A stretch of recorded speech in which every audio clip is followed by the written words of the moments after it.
Welcome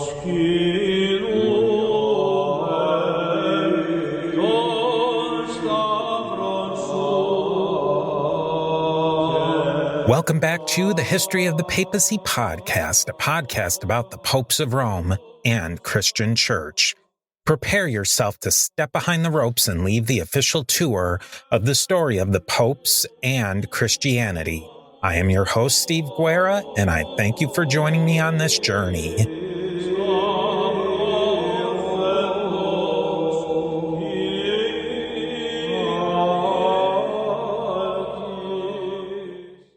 I want to send a very special thank you out to our latest patron on patreon.com/history of the papacy at the Antioch level, Franklin.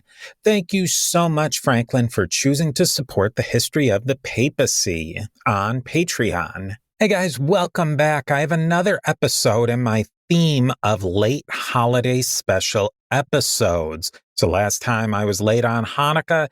This time I'm at least a little late on St. Nicholas of Myra, the real Santa Claus. Either we're really late for St. Nicholas Day, which was December 6th, sort of late for Christmas, but at least we're still in the Christmas season, or early for next Christmas and St. Nicholas Days. So you take your pick on that one.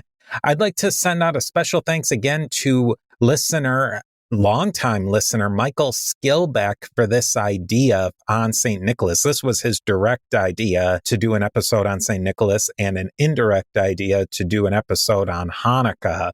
So I thank Michael again. In this quick episode, we'll do a couple of things. We'll give you the background for St. Nicholas, give the setting of where he lived, share some of his most famous stories, and then try to make some connections from St. Nicholas to our modern day Santa Claus. And I think just listening through the episode, you will definitely start to see some really strong connections and why the Batman in the red suit is so connected to this Greek bishop of late antiquity. There's something to be said about being born into interesting times.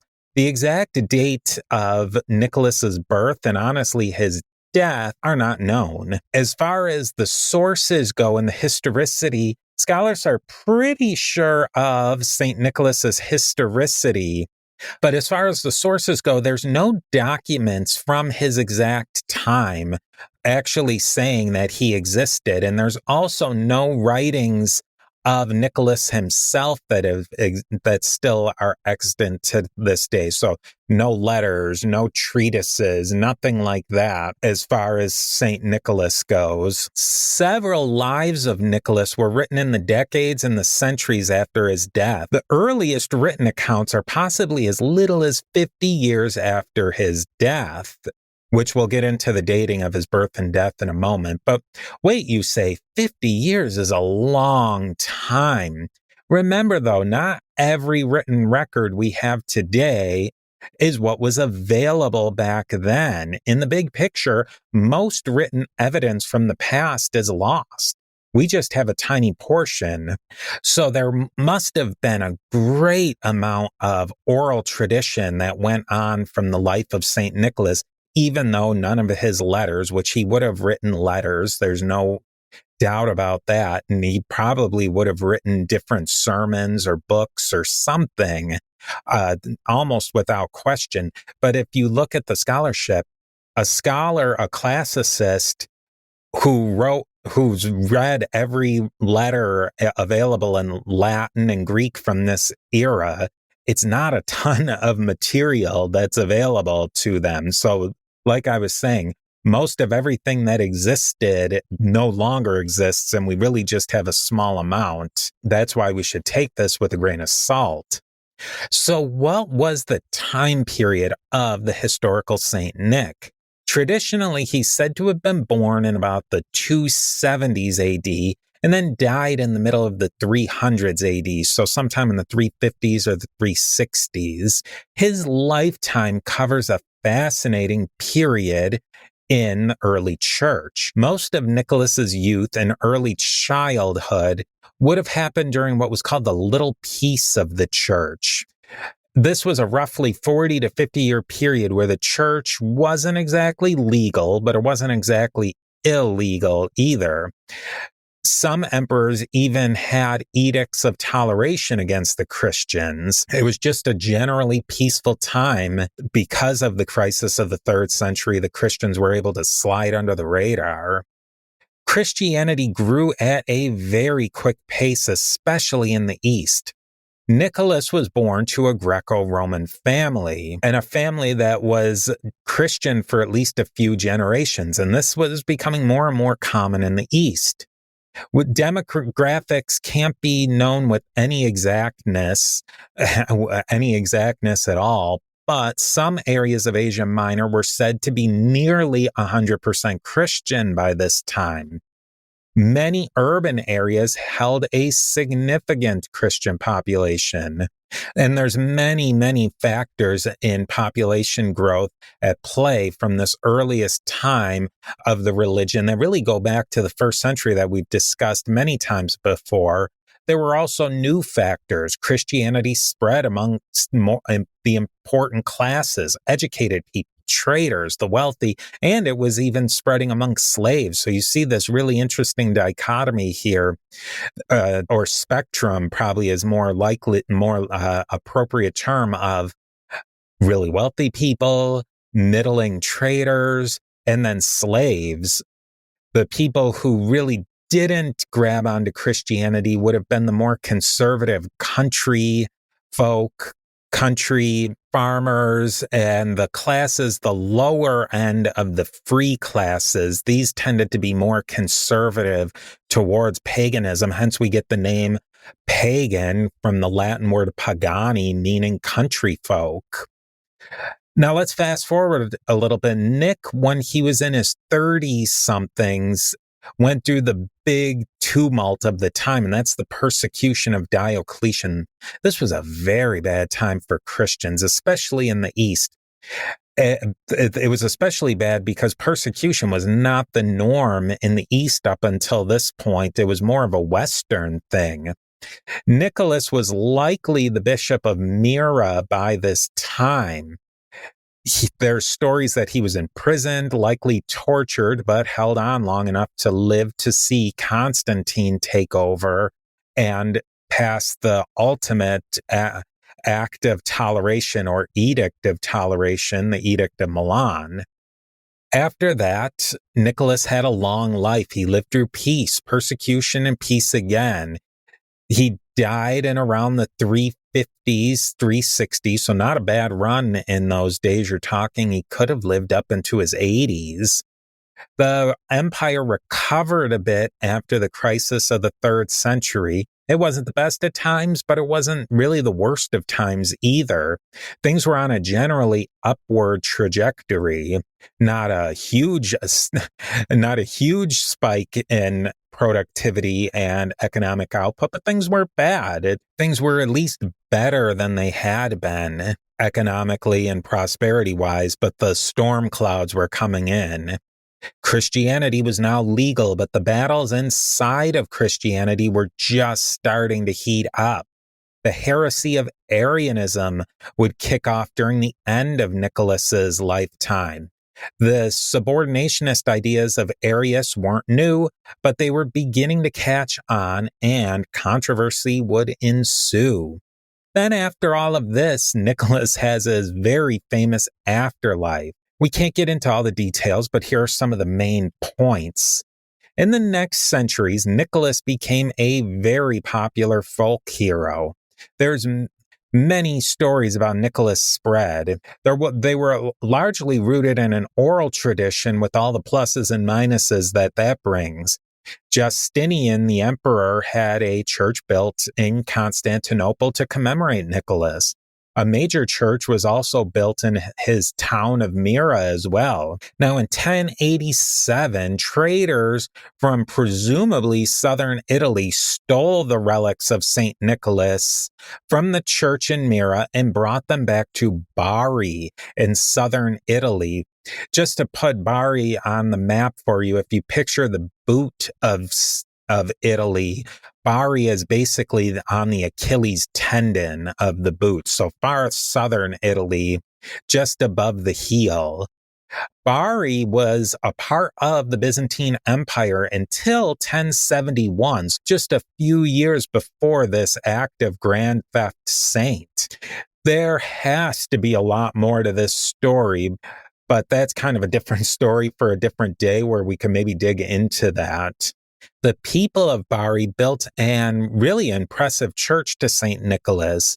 Nicholas became so associated with Bari that he is often referred to as St. Nicholas of Bari, even in the West, even more so than St. Nicholas of Myra. The devotion to St. Nicholas at that point spread all over Western Europe.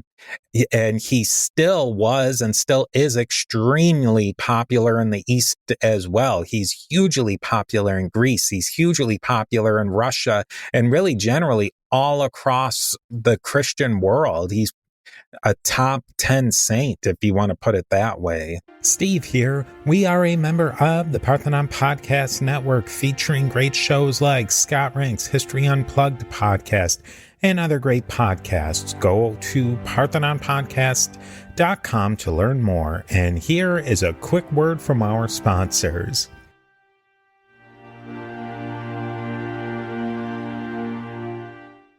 Now let's take a short tour of Myra, which is now Demre or Demra, Turkey.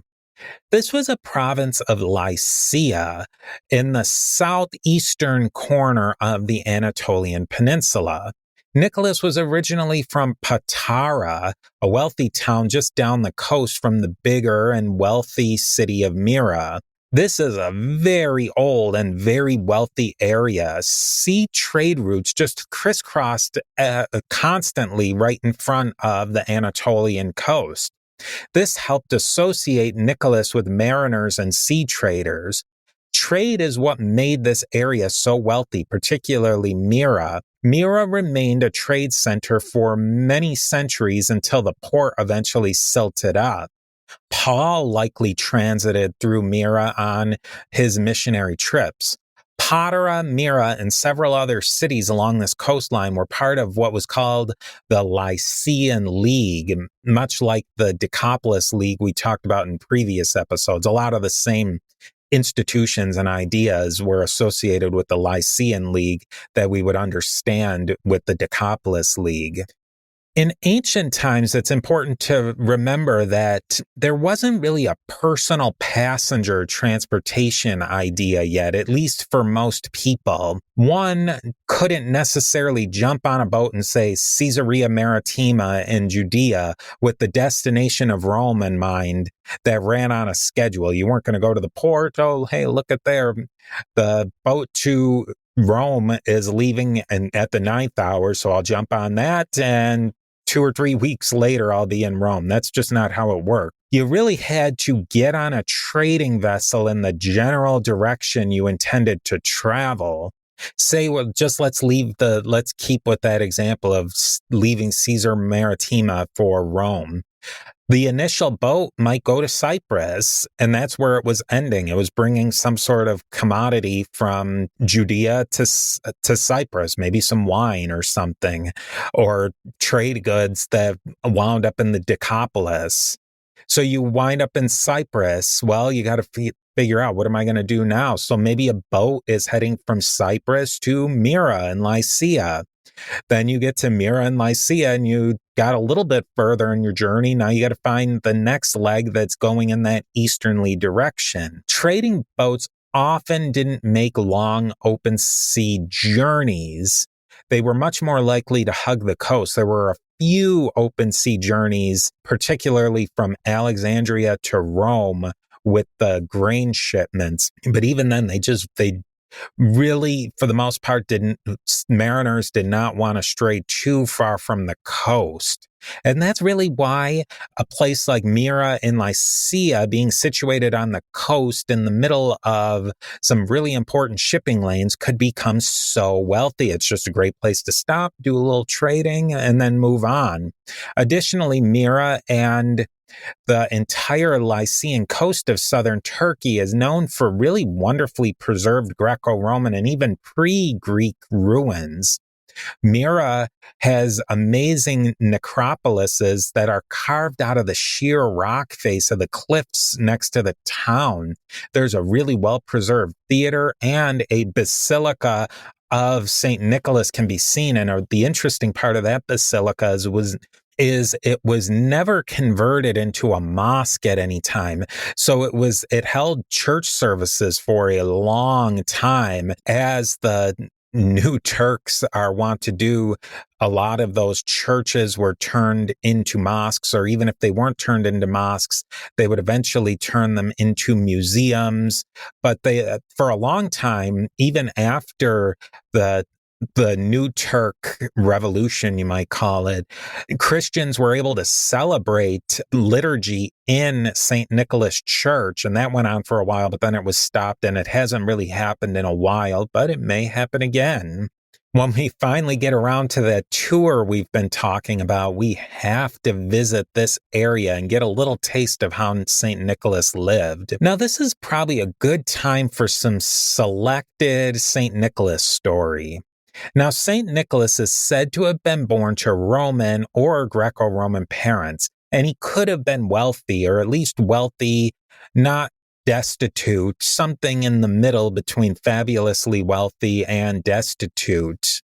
And it's not surprising at all. It makes sense. Lycia was a wealthy area. Christianity was spreading among many classes, including if not wealthy, the pretty well-to-do, comfortable trading class. Now, this is the story that made Nicholas, and that's the one we'll start off with. While Nick was in his early adulthood, he heard of some neighbors who ran into a particular difficulty. It's a strange situation for us to imagine today.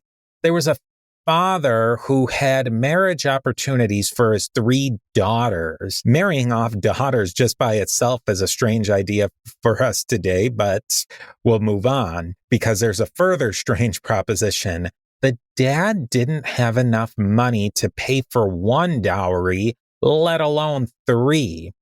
Now, dowries, if you're not familiar, are a custom that is so really far outside of our modern ideas. Basically, money is paid by the bride's family to the groom's family as a part of the marriage contract. And not to get too into the weeds, but dowry serves several important purposes. For one, it was kind of a protection money. The dowry could be taken back by the bride's family if the bride wasn't treated properly. This dowry was also initial capital to the husband and his family for taking on a new member of their household. Remember, she's no longer a part of her original family. She's now under the new pater familias of her husband's family. And taking on a new mouth was not like it was today, where food and really upkeep isn't the most expensive part of our lives. For that, bringing on a new mouth into the household was a huge burden. And so the dowry was a little money to help grease the skids for that. It was also capital or assets for the woman to have in case her husband died before he inherited any money from his family. These assets were so that the woman wasn't left high and dry. She had something to continue with after the death of her husband. There's a lot more to this, and it doesn't really matter. The dowry system made a lot of sense back in the day, and it was a requirement to getting married. And I was trying to think of what might be comparable to people these days. And I think one might be there's sort of some vestiges of this. In some situations, the bride's parents will pay for the wedding or pay for a big chunk of the wedding. That's sort of a vestige of the dowry. And I don't know how common that is anymore. I know when I got married quite some time ago, that really wasn't a going concern. And I'm wagering to guess that's probably less so even today. But that's a wild guess. But another thing that I think is maybe more directly comparable is parents paying for their children's college.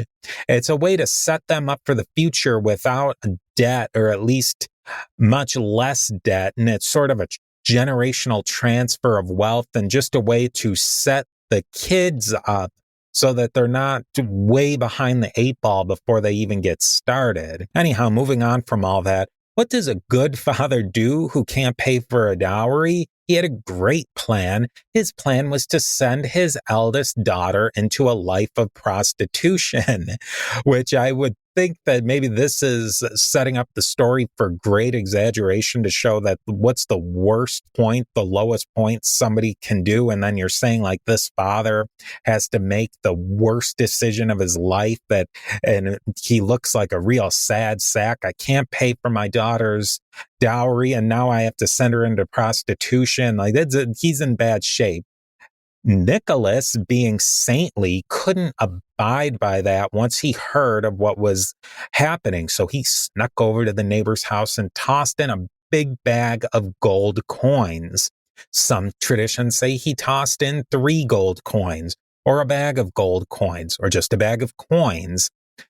Just to put it into perspective here, a bag of, say, 3 to 6 gold coins in the early 300s would have been a good year's wage for your average lower end worker, maybe even more than a year's wage.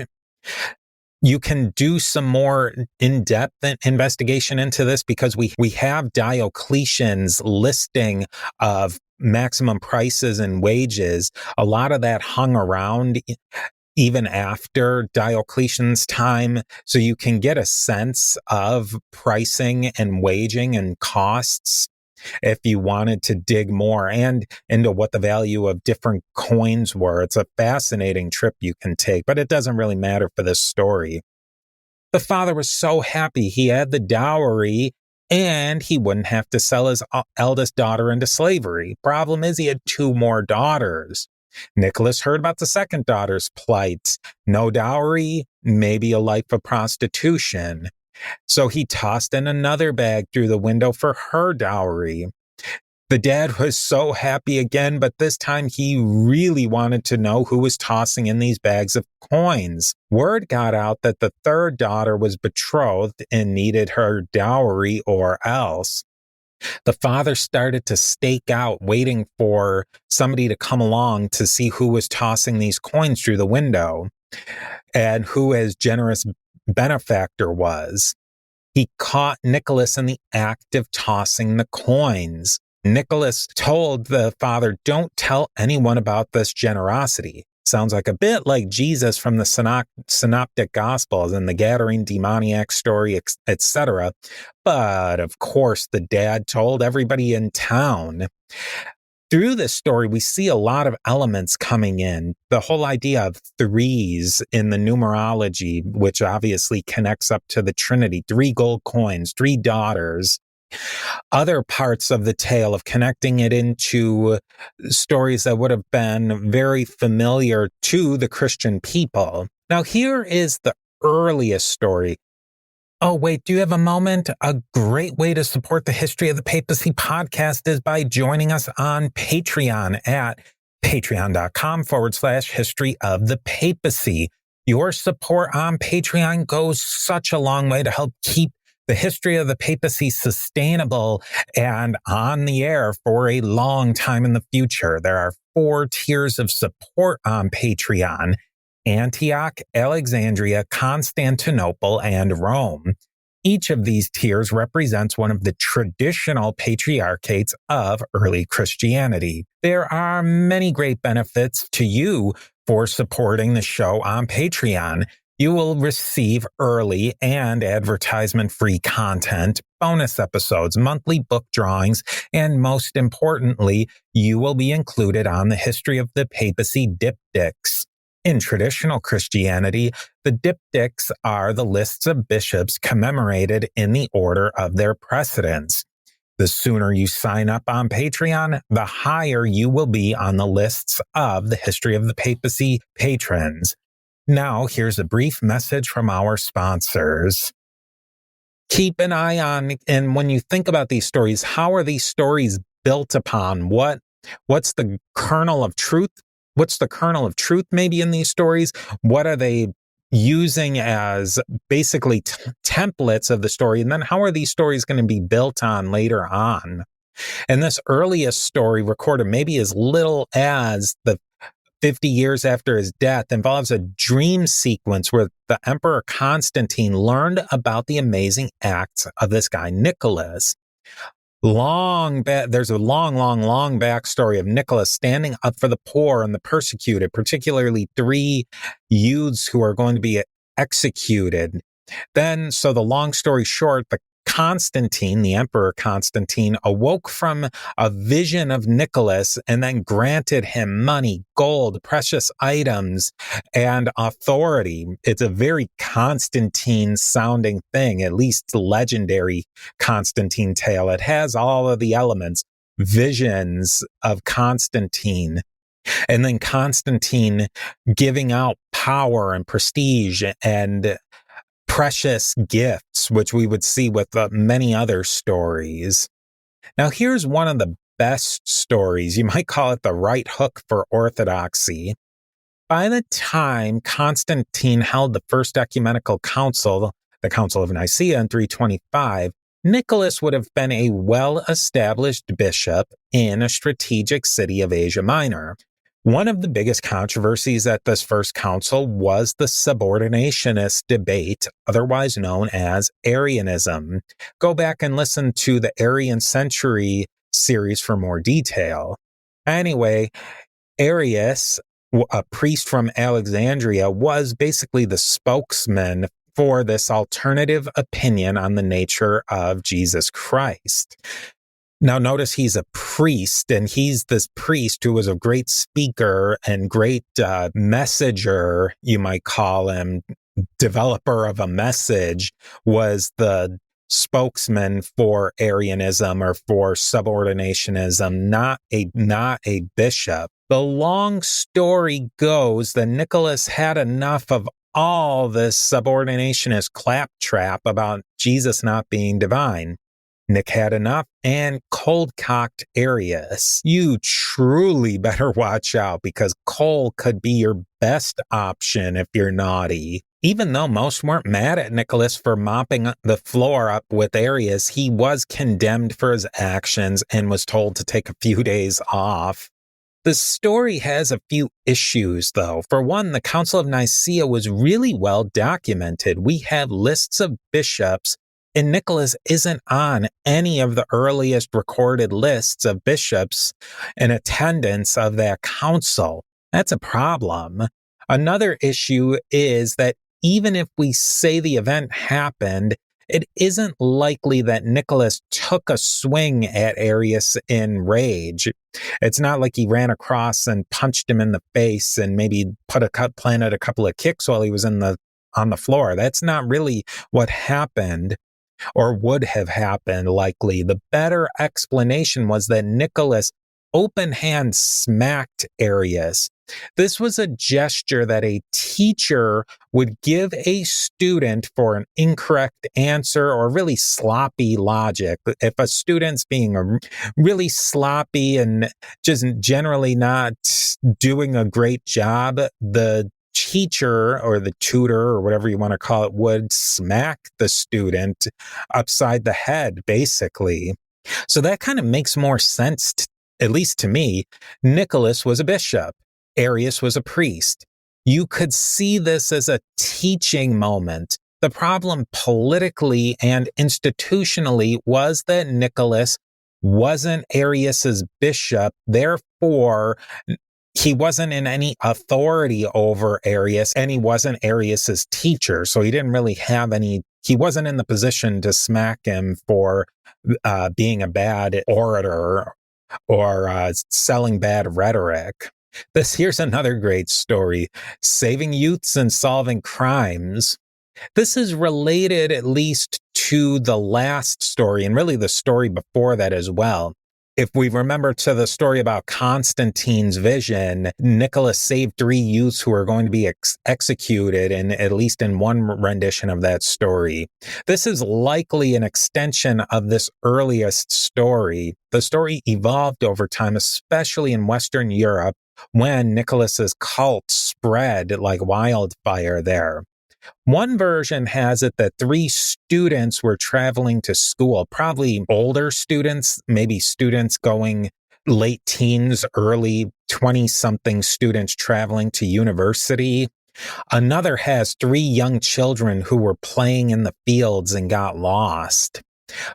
In both stories, the traveling students or the young lost children stumble upon an open butcher shop. And for the students, the allure for that would have been that it was an open place in their long travels and sort of a traveler's rest.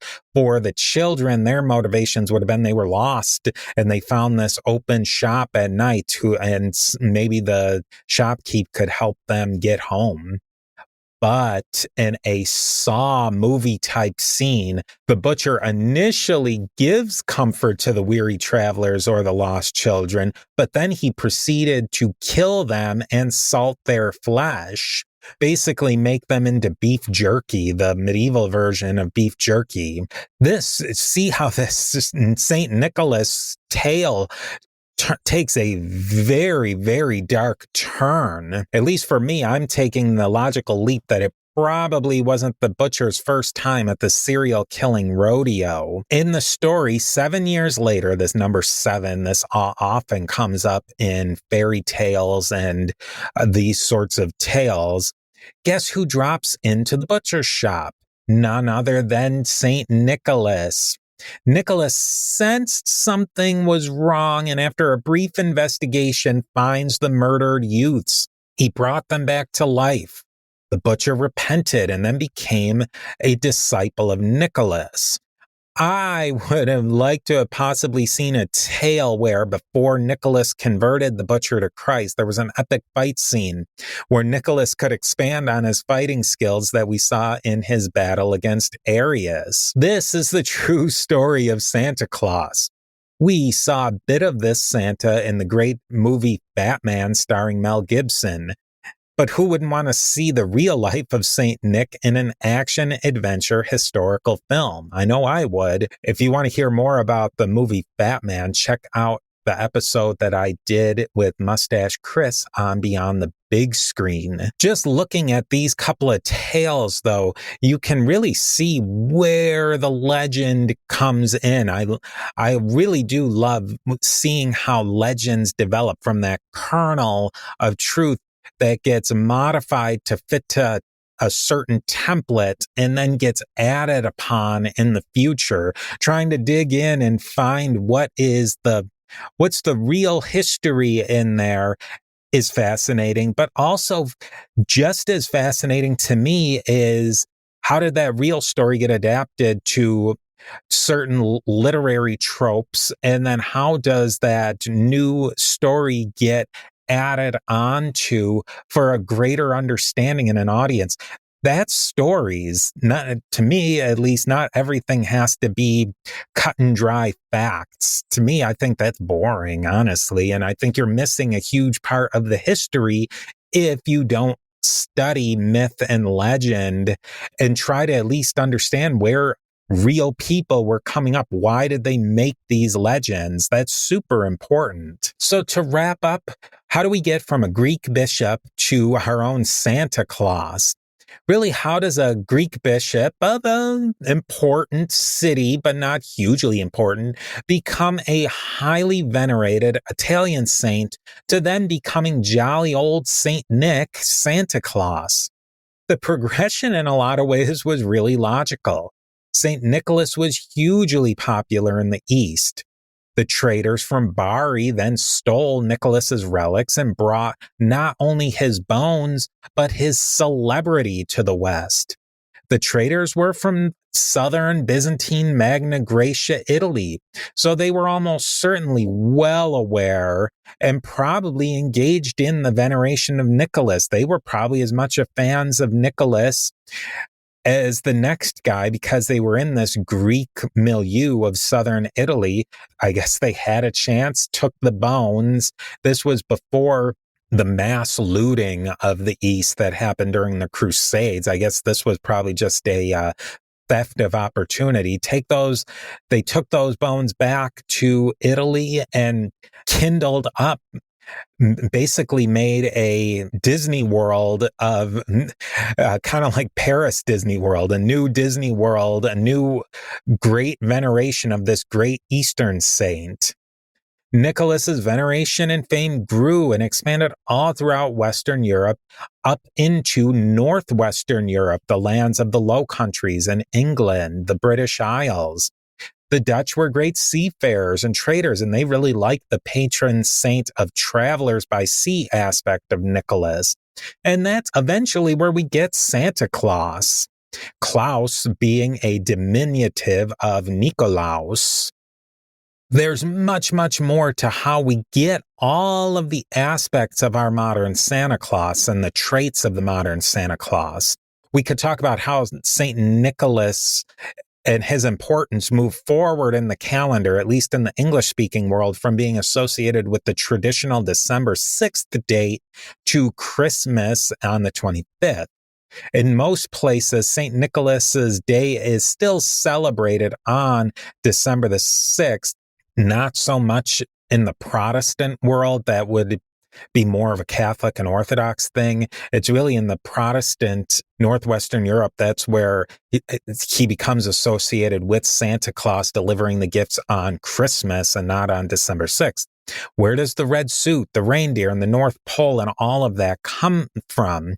We'll save those details for another day, but I think if you really think about this, we can see that most of our traditions can be tied back to this real man who lived at the height of Roman antiquity. And through his legends, each aspect of Santa Claus built on each of these things. He was a great man with a great oral tradition that grew into legend. Now that is a great story. Hey, before we go, let us commemorate the Patreon patrons on the history of the Papacy Diptychs. We have, at the Alexandria level, Roberto, William B., Brian, Christina, Augustus, Judy, and Max. At the Constantinople, we have Dapo, Paul, Justin, Lana, John, Steve, and Sean, all of whom are magnificent and reaching that ultimate power and prestige, that of the See of Rome. We have Peter the Great, Amma the Great, Geoffrey the Great, Frederick the Great, and Jim the Great. With that, I hope you enjoy this next piece of the mosaic of the history of the popes of Rome and Christian Church.